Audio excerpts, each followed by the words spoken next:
Hello, everyone. I'm Reva, and in this video, I'm going to talk to you about some heart-centered career advice. So this is inspired by a conversation I had with a very lovely individual earlier today, and the topic had to do with making the right choice about what job opportunity to take. Sometimes you have multiple offers on the table. Sometimes you have, people approaching you. Sometimes you've applied and you're getting these responses finally. And I get it. It's super exciting when you finally have a yes, especially, those of you transitioning from academia to industry or anyone who's just been on the market for a while, for several months or so, and you're just like, I just want a job. And you finally get somebody who says yes. And, I know there's the bucket of people who you've applied to and have heard maybe crickets from nothing, just no response. So getting that yes is super exciting, but it's not always necessarily the best choice to take that first opportunity. It might be, but there's some things to consider. So what I like to tell people to do is try to evaluate. There's a number of things to consider, but try to evaluate how healthy the work environment is and try to understand I love to help people make career transitions where they are having a much more successful long-term career in a single place, or at least the potential for that, where they'll be happy and have room to grow and they'll feel very fulfilled in the process. And in order to do that, you need to have that healthy, supportive, nurturing work environment and, with enough space to grow on your own, but enough guidance to get you there. And so one of the things that I will point out to people is to consider what is the interaction you're having with the hiring manager or whoever would be your manager in that place, or some of the leaders in this place. A healthy leader, a healthy work environment will have people who are very respectful of you, who want to see you grow, who are happy for your presence, but are not expecting you to be crossing your own boundaries or to go against your own desires or wishes. They're going to give you space. They won't be helicopters. And in the hiring process, you can start to discern this type of manager or this type of leader by understanding, okay, when you get the offer, is the person kind of presenting the offer as these are some really great qualities of our company, our department, and what you would be receiving. And we would be really interested and enjoy having you. What do you think? Kind of presenting a package and then letting you decide and giving you space to decide, versus, and this is kind of what you might see with toxic, you think of this as like a parallel to toxic relationships. On a toxic relationship side, you hear about people who love bomb or kind of overly throw in a lot of really lots of compliments, lots of gifts, lots of attention right in the beginning, but then they kind of ghost and they suddenly do a 180 and there's some other person like shortly after. And the corporate or industry side of that would be a hiring manager that's overly enthusiastic about you and very love bomby. They want to grab your attention. They want to praise you. They want to tell you how amazing you are. They want to tell you how you are the perfect fit for this, and like are really like hardcore selling the role to you and trying to like kind of love bomb you into making the decision. They may check in on you a lot in the process to get you to make the decision. They're just a little bit too enthusiastic. It's not to say that they're all bad people or that they're all toxic managers. It's just I've seen a lot of trends over time with different people and different leadership styles. I've been very grateful and fortunate to have very good, healthy relationships with my leadership and with managers that I've worked with. But I definitely can see different people who've had different experiences where it was that love bombing kind of an experience. And then shortly after, it was all this energy and enthusiasm to get them hired. But then shortly after, they started to be more disrespectful, not considerate of that particular individual's growth or what their future would look like at the company. They were really, you could think about it a little bit like the first manager, where it's much healthier, much more giving you space to make your decision, presenting the package as enthusiastic, like this is a great opportunity, but not really trying to force anything to like for you to really not crossing any boundaries that could potentially be there.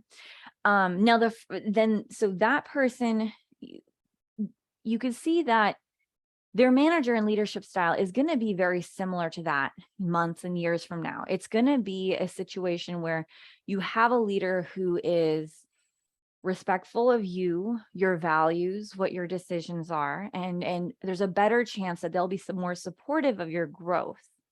Whereas the more love bomby person, and you can see that in the first person because you can see how they are presenting opportunities to you. And that's something you'll see parallel down the line with your own development. It's like, here's a conference you could go to. Here is a project that you could work on. Here is this thing that you could do for a collaboration. It's very supportive, but not forceful. And so you get to feel as though you have more choice and more like of a sovereignty in that relationship. And then on the other side, you have the more toxic potential relationship where down the line, if that person's very love bomby and they want you to be hired for the role, whether you really are taking the time to think about, is this the right fit for me or not?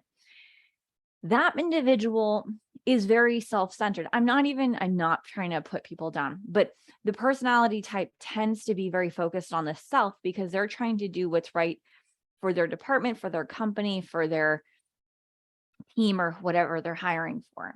And so when that person is love bombing, and because they need to have a head to fill this role, because maybe they have a lot of turnover, maybe they have a ton of work and they need to throw it on somebody really fast. So potentially what that individual might be walking into, if they took that job opportunity, is going to be working for someone who is more self-centered when it comes to the work and future performance of that candidate. They're going to be looking out for themselves potentially more so than the first hiring manager. They're going to be trying to get the numbers, get the whatever metric is being used in that department. Oh, we got a ranger visitor. Hello, ranger. Are you going to come say hi?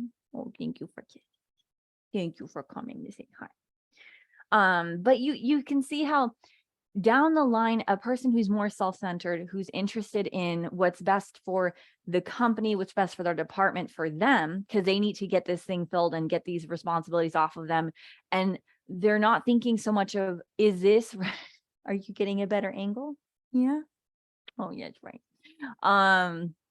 They're not looking out for the associate as much. They're looking for, how can we meet the metrics? How can we be able to get all of these tasks done? How can we, like, not considering, is this the right career path and opportunity for the candidate? Is this a place that that person feels like they can grow and thrive? Will they get along with the team? Will they, like, there's often a neglect of that aspect of an individual. And so if you come into a career and you have certain boundaries, maybe you're a parent and you really need to get off of work at a certain time, or be able to be a little bit flexible with drop-off time or something, then you may want to be able to put those boundaries forward and say, this is very important to me. And the first hiring manager who's very respectful of your boundaries and what your wishes are and what's important for your growth, they may more likely to respect those requests and those boundaries. Whereas the second person, who's more of that toxic energy, would kind of almost bulldoze over that at times, because this thing needs to get done now, so it doesn't really matter, even though you told me this was a very important thing for you. So because to them, they need this other thing, and so they may value that over what you personally are coming to the table with for values and asks and needs. Similar for when there are, career growth opportunities. The first manager who's much more, here's the package, here's the offer, we think this would be good for both of us, we think you would be a good fit here, what do you think? That person is more likely to present you again with things like conferences, with And there's no guarantee either way on either side of this, but there's a healthier balance of, we want you to feel comfortable here. We want you to grow here and to feel like you are, a part of this team, and you're choosing to be a part of this team. Whereas the toxic person, or the more toxic energy kind of person, is like, you may or may not be the priority in their mind when there's an opportunity that comes up. So they may look out for you, but maybe if you come to them with a conference request or something like that you want to go to, or a training, you may or may not be heard, or they may or may not prioritize you should you voice that this is something you really want to do. If there's a competing interest, and maybe they're saying, well, I know we agreed that you could go to this conference, but these other things really need to get done. And there maybe, or maybe not, they're that important. But to that person in that moment, their own agenda is a little bit more important. And sometimes, no matter what, with healthy or non-healthy relationships with your managers, that can happen from, like, certain things need to get done. But how often does that happen? And are they trying their best to give you space to do the things that you want to be able to do for your career growth and that sort of thing? So those are things to consider. Another thing to consider is, so there might be a couple of noises in the background, but that's okay. Another thing to consider is, when you are going to make the decision about this job opportunity, a good job opportunity that's a good fit for you will typically feel like, this is some place where I can grow. I don't know everything yet. There's stuff for me to learn here. I'm interested in that. I'm interested in learning whatever is available to learn. And it will feel very comfortable and almost a little bit boring, because it's a little bit, I especially say this for people coming out of academia, because there's a little bit of being an adrenaline junkie that kind of goes with the academics. They may overwork themselves, whether that's their choice or not, and they may be a little bit addicted to the adrenaline of constantly working, constantly having projects, constantly doing things. So to someone who's constantly a workaholic, it can feel a little bit boring to be in a healthy work environment, because you think that you have to be constantly working 24/7, and that's just not the case. So I say boring, but I don't mean boring. Like, you should not be going from career to career because you already know everything about the job and you're literally bored because you could do this in your sleep. But it will feel a little, you may not feel fireworks and like all sorts of lights are firing off. It's not a bad thing. Just like with a good, healthy relationship, fireworks are always great in the beginning, but you want to make sure that you are enjoying the whole experience in the longer term of the relationship. Same thing with your career.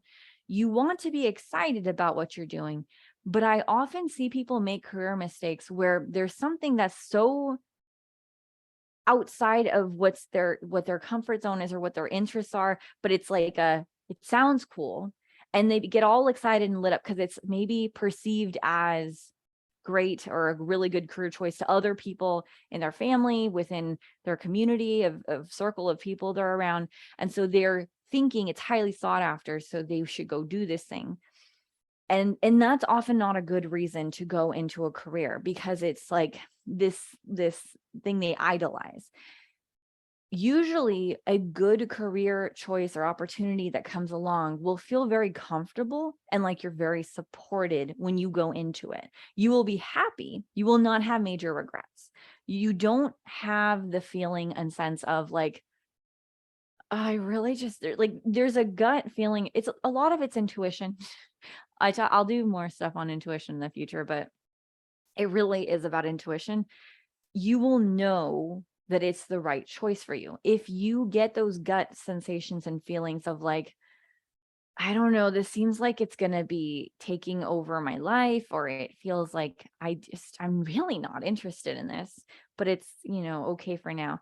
And I get it. Sometimes you have to make ends meet, and sometimes you just have to take a job for a job, and that's fine too. But when you're looking at major career jumps or opportunities where you're it's a big change, you want to do so for the better, where you're going into a new environment where you're happy, where you know that in the longer term, you have a good chance of being happy and supported to keep learning, to keep expanding, to keep becoming more incredible at what you do and get exposure to different things that you haven't had exposure before. And so you will go into that job offer with this feeling of, it would be really nice if I could do this. If this could be a job offer that I get, it would make my life better. I would really like to have this opportunity. If you don't have that feeling, if you don't feel like you're in a little cloud and like you're being lifted, like this is a very soft, safe place, and I feel like, then there's a good chance it will become a toxic work environment in the future. Or not necessarily toxic, but there's a good chance you will not necessarily be happy in the future because of reasons that may be related to you and absolutely nothing to the company. It depends on your reasons for your hesitation. So if you're sitting there going, I'm not that interested, you're probably not going to be happy in a year or two, if not sooner. You're going to realize I wasn't that excited or interested at all in this to begin with.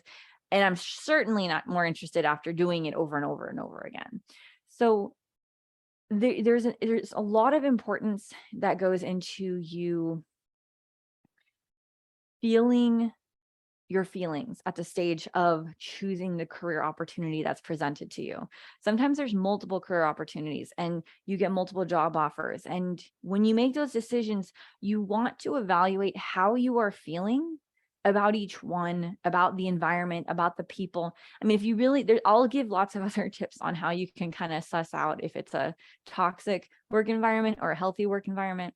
But at the very least, you want to look at the offer that you're being given financially, time-wise, freedom-wise, whatever your wishes are that are a part of the package, about all the benefits. Like, are you getting what's going to support you? Because there are times when there might be something you would love, but it is not going to support you the way you need to be supported in the area you live or something. And there's times where maybe the money's really good, but the environment is going to be so unhealthy that you're going to need to have a therapist, at least within the next few months. Otherwise, you're not going to make it through the whole year. So it's about feeling comfortable. It's not about being just like this enthusiastic, like everything is lighting up. Everything doesn't have to light up. That is not necessarily the sign. In fact, it's often not the sign that you're going to be in a very healthy, supportive of your growth, your mindset, and everything else, and your well-being kind of an environment. These places that make you feel like you have to kind of earn the respect of the people around you, those are not healthy. Those are, I can tell you with absolute certainty, if you feel like you're constantly needing to impress people, that will not be a future healthy environment that you're going to be happy and thriving in. You're constantly going to be against a checklist that someone has for every review that you do. And it's going to be very stringent, and it's not going to be about your growth necessarily. It's going to be about how you served them. And while yes, it's important for you to do a good job, while yes, it's important for you to meet certain quotas, it's so much more important that you are happy, that you are internally driven. Your work and your performance should be driven because you are passionate about what you're doing and you want to do an amazing job. It should not be because you want to impress your manager or their manager or the VP or some other person. Because if you're constantly chasing the praise of other people, you're going to be let down, or you're going to find yourself hurt in many ways in the future. And all of that is completely outside of you. So you have no control over that. You have no control over if you feel successful about something or not. You're going to constantly be seeking the validation of other people. We'll talk about that during another video. But if you feel like you're going into the interview process and you're constantly just having to impress every single person because that's what they're asking of you and trying to pull out of you, that is likely not going to be a supportive collegial group that you're working with. It's going to be a group of people who constantly are trying to get external validation from other people around you. And that's usually people who end up burnt out at some point or in very unhealthy situations. So the healthy again is it feels very comfortable. It feels like I'd really like this. This would be really good for me. And it feels like you're invited to the party, but they're not love bombing you. They're not constantly berating you. They're not pushing you really. They're just saying, here it is. Would you like it? And you can choose, but it's so easy to pick the person that's love bombing you because they're so overly enthusiastic and engaging that you're just like, well, it feels like I'm really wanted here. But again, that's like a trick sometimes. So but take everything I'm saying with a grain of salt. Everyone's a little bit different. These are just some trends that I've seen over the past with working with other people, with helping other people get out of toxic relationships with their work spaces and finding healthier ones. And so many other things and other people's stories that I've learned over time. So I hope this is helpful at least a little bit in your making your decision. And definitely always leave comments and definitely like and subscribe if you're enjoying this. And I hope you have a wonderful rest of your day. Bye bye.